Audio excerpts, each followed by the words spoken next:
Assalamualaikum warahmatullahi wabarakatuh. Hari ini kita akan membahas mengenai persamaan dasar akuntansi. Penerapan hukum dana atau the law of fund yang dituangkan dalam persamaan aljabar menuntut selalu terjaganya keseimbangan antara penggunaan dana dan pemerolehan dana. Sisi kiri persamaan mencerminkan penggunaan dana, sedangkan sisi kanan persamaan mencerminkan pemerolehan dana. Dengan demikian, pencatatan akuntansi terhadap setiap transaksi harus selalu menjaga keseimbangan tersebut. Jika terjadi ketidakseimbangan, maka dapat dipastikan telah terjadi kesalahan dalam pencatatan. Pencatatan transaksi keuangan dalam akuntansi berdasarkan pada persamaan matematika dasar yang dituangkan dalam bentuk persamaan penggunaan dana sama dengan pemerolehan dana. Dana atau fund secara konseptual merupakan abstraksi dari sesuatu yang dapat diukur secara keuangan. Perlu ditegaskan bahwa dana tidak selalu berarti uang tunai. Dana dapat berupa janji, pemanfaatan fasilitas, dan sebagainya. Dalam usaha, kegiatan utamanya adalah memperoleh dana dari beberapa sumber dan menggunakan dana untuk kepentingan perusahaan, terutama dalam kegiatan operasional perusahaan. Selanjutnya, dapat dijabarkan lebih lanjut mengenai persamaan penggunaan dana sama dengan pemerolehan dana. Jenis-jenis penggunaan dana di akuntansi dapat berbentuk aset atau lazim dikenal sebagai aktiva atau harta, biaya yang diakui, dan pengembalian ekuitas dari perusahaan kepada pemilik. Sedangkan sumber-sumber pengelolaan dana berasal dari utang atau pinjaman dari kreditor, ekuitas, pendanaan yang berasal dari setoran modal pemilik, laba yang dihasilkan perusahaan, maupun pendanaan dari sumber lain-lain selain utang, misalnya hibah, dan penghasilan yang didapatkan perusahaan. Keenam elemen tersebut akan membentuk persamaan yang seimbang. Apabila tidak seimbang, maka bisa dipastikan terjadi kesalahan dalam pencatatan persamaan dasar akuntansi. Saldo normal debit terdapat 3, yakni elemen aset, beban, dan pengembalian ekuitas. Ketiga elemen tersebut termasuk dalam sisi kiri persamaan akuntansi atau termasuk kelompok kepenggunaan dana. Kenaikan pada 3 elemen tersebut akan dicatat pada sisi debit. Sebaliknya, apabila terjadi penurunan, maka akan dicatat dalam sisi kredit. Saldo normal kredit terdapat 3, yakni liabilitas, ekuitas, dan penghasilan. Ketiga akun tersebut termasuk dalam sisi kanan persamaan atau pemerolehan dana. Jika ketiga akun tersebut bertambah, maka akan dicatat di kredit. Sebaliknya, jika berkurang akan dicatat di debit. Sebelum membahas lebih lanjut mengenai persamaan dasar akuntansi, kita harus memahami definisi dan fungsi dari akun. Akun atau yang kadang sering disebut dengan pos, rekening, atau perkiraan berasal dari bahasa Inggris account. Dari perspektif matematika, akun merupakan penjabaran dari sebuah elemen di persamaan akuntansi. Dengan kata lain, sebuah elemen di persamaan akuntansi terdiri dari banyak akun. Berikut adalah ilustrasi hubungan antara elemen dan akun-akun. Elemen aset terdiri dari akun kas, akun bahan habis pakai, akun gedung, dan akun sewa dibayar di muka. Sedangkan elemen beban terdiri dari beban listrik, beban penyusutan, beban gaji, dan beban transportasi.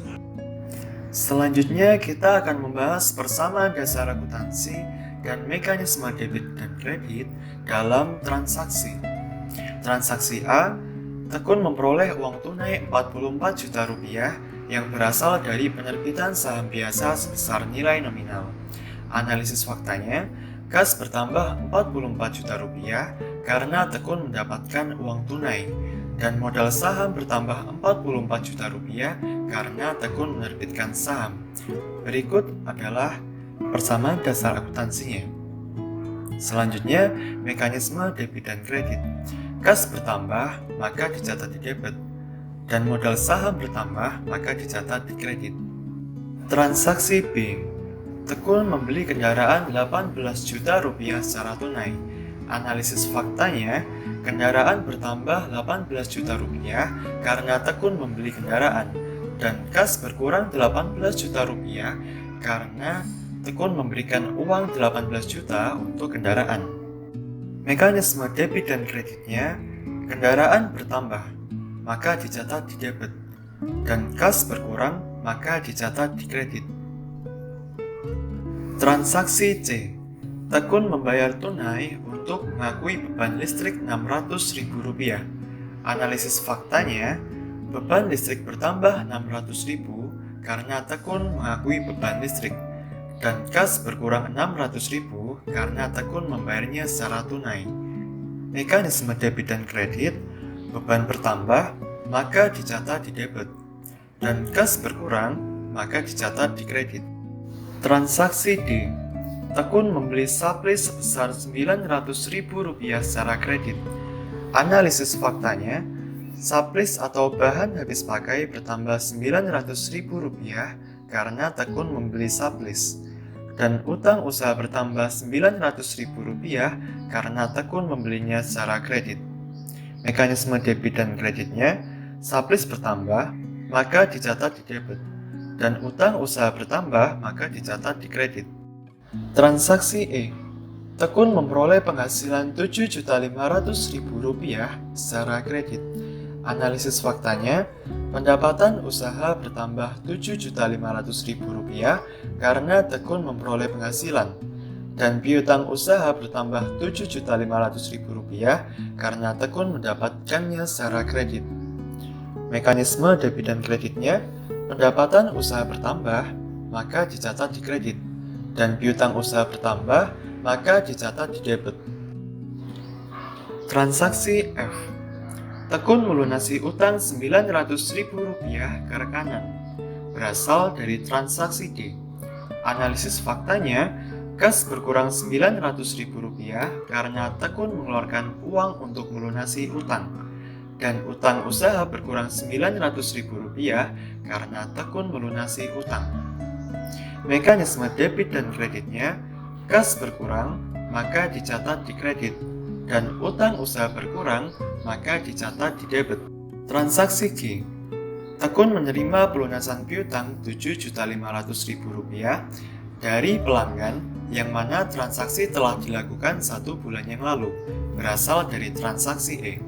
Analisis faktanya, kas bertambah Rp7.500.000 karena Tekun mendapatkan uang dari pelunasan piutang, dan piutang usaha berkurang Rp7.500.000 karena pelanggan telah melunasi piutangnya. Mekanisme debit dan kreditnya, kas bertambah, maka dicatat di debit, dan piutang usaha berkurang, maka dicatat di kredit. Transaksi H. Tekun mengumumkan pendistribusian dividen Rp2 juta yang langsung dibayar tunai. Analisis faktanya, dividen bertambah Rp2 juta karena Tekun mengumumkan pendistribusian dividen, dan kas berkurang Rp2 juta karena Tekun langsung membayarnya secara tunai. Mekanisme debit dan kreditnya, kas berkurang, maka dicatat di kredit, dan dividen bertambah, maka dicatat di debit.